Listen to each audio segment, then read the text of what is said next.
مرا کہہ کے باہر کی جانب لب کی۔ کچھ نہیں ہوا مجھے، کسی انجان کے گھر میں زیادہ دیر نہیں ٹھہرنا چاہتی۔ ہاں بلا وقاص کو گھر چھوڑ آئے۔ مرا اس کی بات پہ گھور کے رہ گئی اور باہر سے وقاص کو بلا لائی۔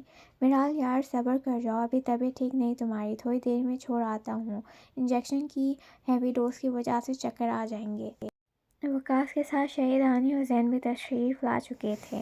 نہیں میں ٹھیک ہوں، سر نے مجھے اپنے گھر میں پناہ دی، اس کے لیے ان کو میری طرف سے شکریہ کہہ دینا۔ میں اب زیادہ ان کا احسان نہیں لینا چاہتی۔ ساتھ ہی اٹھ کے اپنا یونیفارم دیکھا جو گیلا ہو چکا تھا لیکن اب سوکھ چکا تھا، شاید بوا سے کہہ کے صاف کروا دیا تھا۔ ارے بھابھی اب یہ رک جائے نا تھوڑی دیر، میں کھانا کھا کے میں آپ کو خود چھوڑ آتا ہوں۔ شہری نے بھی حصہ ڈالا۔ اس کو اب موقع چاہیے تھا اپنی ہونے والی بھابھی کا دل جیتنے کا، سو فوراً چیک۔ جبکہ جلدی میں مرال نے بھی بھابھی لفظ پہ غور ہی نہیں کیا تھا۔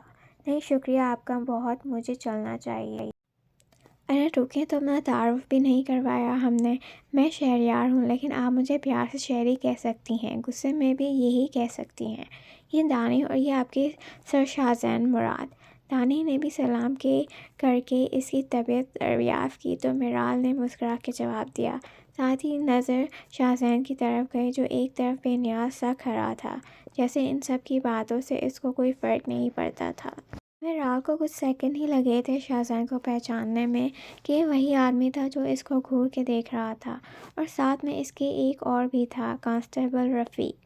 تم تو وہی ہو نا جو مجھے گھور کے دیکھ رہے تھے، جیسے کچا چبا جاؤ گے، ہے نا؟ اس نے جیسے تصدیق چاہی۔ اوہ شکر ہے میڈم آپ کو کچھ یاد آیا، ساتھ آپ کو شاید معافی بھی مانگنی چاہیے۔ کیوں، ٹھیک کہا نا؟ زین نے تھپڑ یاد کروایا۔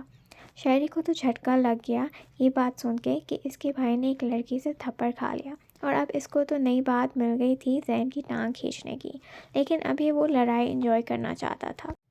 میں کیوں ایرے گویروں سے مانگنے لگی معافی؟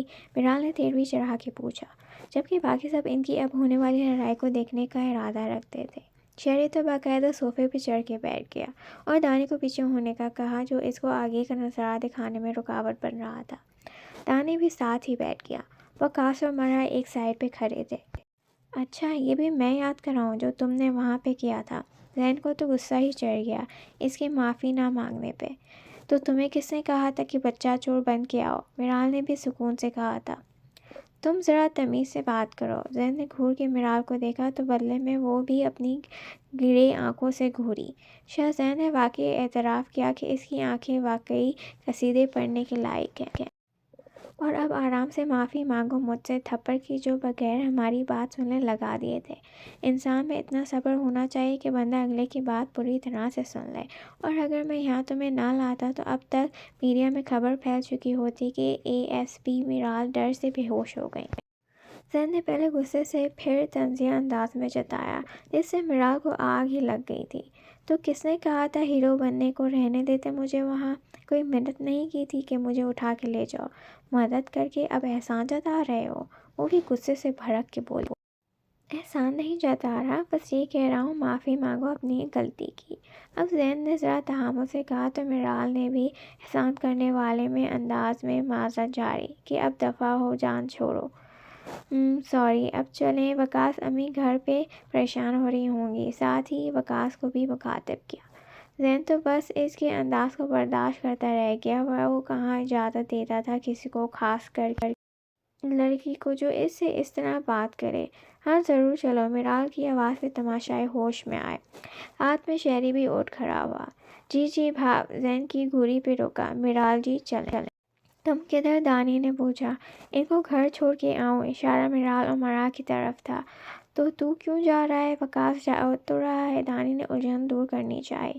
وہ تو خود جا رہا ہے، جبکہ میں تو ان کو چھوڑنے جا رہا ہوں گھر تک، تاکہ کوئی چھچورا موقع دے کے چھچوری حرکتیں نہ کرنے لگ جائے۔ صاف صاف وقاص کی طرف اشارہ کیا تو گھور کے رہ گئے۔ دانی کی ہنسی نکل گئی وقاص کی شکل دیکھ کے۔ تبھی مرال اور مرا خداحافظ کہہ کے باہر کی جانب ہوئیں اور جاتے جاتے بوا کو کپڑوں کے لیے شکریہ کہا۔ گاڑی میں بس شہری کی آواز گونج رہی تھی جو تھوڑی دیر کے بعد وقاص کی کلاس لگا رہا تھا۔ اور اس کو ہوا چچوڑے جیسے القابات سے نواز رہا تھا اور جان بوجھ کے مرحا کو اس کی بہن کہتا تو وہ صدمے سے اس کی طرف دیکھتا، جبکہ میرال کو بھی اب اپنی ہنسی روکنا مشکل لگ رہا تھا۔ مرحا تو شرم سے دوری ہو رہی تھی۔ دیکھ میں سمجھ سکتا ہوں کہ جب مرحا جی کو رونا آیا تو تجھے کیسا فیل ہوا ہوگا۔ سب بھائیوں کو ایسا ہی لگتا ہے جب ان کی بہن ان کی آنکھوں کے سامنے روتی ہے، جس طرح تجھے لگا۔ اس لیے اپنا دل پھیپھڑا بڑھا کر کل کو مرحا جی جب رخصت ہو کے جا رہی ہوں گی اپنے پیا پردیس تو میں کیسے سنبھالوں گا تجھے؟ مانا کہ تیری بہن نہیں ہے اور تو نے مرحا جی بہن بنایا ہوا ہے، لیکن میری سستی سی جان تجھے اس وقت کے لیے اپنے دل کو مضبوط بنانا ہوگا تاکہ تو اس کو دعاؤں کے سائے میں رخصت کرے۔ میرال کا تو ہنس ہنس کے برا حال تھا، جبکہ مرحا تو حیرت کے مارے شہری کو دیکھ رہی تھی جس کے پاس اتنی باتوں کا اسٹاک پتہ نہیں کہاں سے آ جاتا تھا۔ وقاص نے باقاعدہ گاڑی روک کے ایک عدد مکہ جڑ دیا شہری کی کمر میں۔ اب تو نے بکواس کی تو مجھ سے بڑا کوئی نہیں ہوگا، لہٰذا اپنی سلامتی کے لیے اپنی منحوس زبان کو لگام دے، ورنہ آج گھر پہ خبر دینی پڑے گی مجھے کہ تیری ٹانگیں ایکسیڈنٹ میں ضائع ہو گئی۔ شہری نے اس کے غصے سے بھرے چہرے کو دیکھ کے کہکایا۔ مرحا تو اس کو غصے میں دیکھ کے سہم گئی۔ اتنا غصہ ٹھیک نہیں میری بھابھی کے لیے۔ وہ دیکھ کیسے ڈر گئی۔ اب تو شادی کا خیال نکال دے دل سے، شہری نے افسوس سے کہا۔ تو وقاص نے مرحا کو ایک نظر دیکھا تو واقعی وہ سہمی ہوئی لگی تو اس نے بے اختیار ہو کے سوری کہہ دیا۔ ویسے شہری، کیا تمہارے بھائی اسی طرح سڑے ہوئے کدو بنے رہتے ہیں جن کی ناک پہ ہمیشہ غصہ ہی رہتا؟ مرحا نے شہری کو مخاطب کیا تاکہ ذرا ماحول تبدیل ہو۔ ایسے ویسے اب میں آپ کو کیا بتاؤں کہ وہ کتنے سڑے ہوئے رہتے ہیں، اتنے کہ سڑا ہوا کدو بھی معافی مانگے ان سے کہ سڑا ہوا میں تھا، یہ کون ہے؟ اس بات پہ سب نے مل کے کہکا لگایا۔ پھر سارے رستے شہری کی زبان نے کھجلی نہ کی۔ گھر پہنچ کے میرال سب کو سلام کر کے اپنے روم میں آئی اور آئی جی کو کال کر کے نہ آنے کی معذرت کی تو انہوں نے اس کو بتایا کہ زین پہلے ہی بتا چکا ہے، کوئی بات نہیں۔ تو اس نے شکر کا سانس لیا۔ نیچے شہری آسیہ بیگم اور ختیجہ بیگم سے باتوں میں لگا تھا۔ ختیجہ بیگم کل کی یہاں ہی تھیں، وقاص نے واپسی پہ ان کو ساتھ لے کے جانا تھا۔ آسیہ بیگم اور ختیجہ بیگم کو یہ زندہ دل بچہ شہری بہت پسند آیا تھا۔ وقاص کی امی تو پہلے سے ہی اسے اور باقی دونوں کو بھی جانتی تھیں۔ میرال جب نیچے آئی تو اس نے نوال کا پوچھا جو گھر نظر نہیں آ رہی تھی۔ وہ دوست کی طرف گئی ہے، امی نے جواب دیا۔ خیریت؟ آج کل اس کو میک اپ کا جو شوق چڑھا ہے وہی لینے گئی ہے اس سے، کہہ رہی تھی مل کے آن لائن منگوایا ہے۔ ان کو شاید نوال پہ کچھ زیادہ ہی غصہ تھا۔ گھر کے کام کاج ہوتے نہیں اور دوسرے منحوس کام لے کے بیٹھ جاتی ہے۔ آہستہ آہستہ سیکھ جائے گی، بچی ہے۔ ان کی بات پہ شہری نے بھی زور شور سے سر ہلایا کہ سیکھ جائے گی۔ مرحا بھی ان کے پاس ہی بیٹھی تھی جبکہ وقاص فریش ہونے گیا تھا۔ اتنے میں حذیفہ بھی ٹیوشن پڑھ کے گھر آیا تھا اور سب کو سلام کیا۔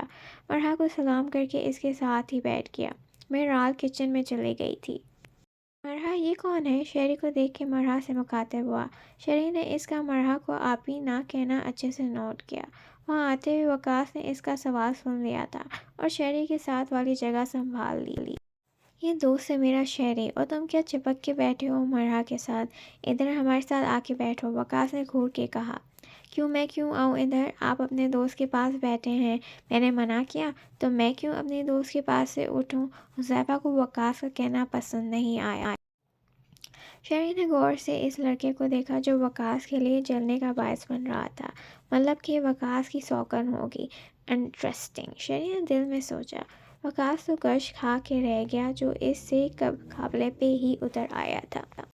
چلیں امی، مجھے پھر کام سے بھی جانا ہے۔ مرحا آپ بھی چلیں، میں آپ کو ہاسٹل ڈراپ کر دوں گا۔ ساتھ ہی مرحا کو بھی مخاطب کیا۔ وہ پہلے تو اس کے اچانک پکارنے پہ گھبرا گئی لیکن پھر سنبھل کے بولی ٹھیک ہے، میں میرال سے مل کے آتی ہوں، اور کچن کی جانب چل دی جہاں میرال اپنے لیے چائے بنا رہی تھی کیونکہ اس کو سر میں درد شروع ہو گیا تھا، شاید زیادہ ڈوز کی وجہ سے۔ تو آج میرے پاس رکے گا؟ شہری سے پوچھا۔ ہاں، کچھ کام ہے۔ دراصل وقاص سے کچھ انفارمیشن نکالنی تھی جو شہری آسانی سے کر سکتا تھا، اس لیے وہ ساتھ جا رہا تھا۔ مرحا میراث سے مل کے آئی تو وہ نکلے۔ جاتے ہوئے آصیہ بیگم نے شہری کو وقاص کے ساتھ پھر آنے کا کہا کہ اگلی بار کھانا کھا کے جائے۔ شہری کو اور کیا چاہیے تھا، فوراً حامی بھر لی کہ ضرور آئے گا۔ مرحا کو چھوڑ کے گھر آئے تو خدیجہ بیگم نے وقاص کو اپنے کمرے میں بلایا کہ میری بات سن جاؤ۔ وقاص نے شہری کو اپنے روم میں جانے کا کہہ کے اپنی امی کے کمرے کا رخ کیا۔ آؤ بیٹا، میں نے تم سے کچھ ضروری بات کرنی ہے۔ انہوں نے تمہید باندھ دی۔ جی امی، حکم کریں، وقاص نے فرمانبرداری سے جواب دیا۔ بیٹا، میں چاہتی ہوں کہ اب تمہاری شادی ہو جانی چاہیے۔ ماشاءاللہ سے 30 کے ہونے والے ہو۔ میں نے لڑکی بھی پسند کر کے رکھی ہے۔ انہوں نے اپنی بات کہہ ڈالی اور اب وقاص کو دیکھ رہی تھیں۔ کون ہے وہ لڑکی؟ وقاص نے سنجیدگی سے پوچھا۔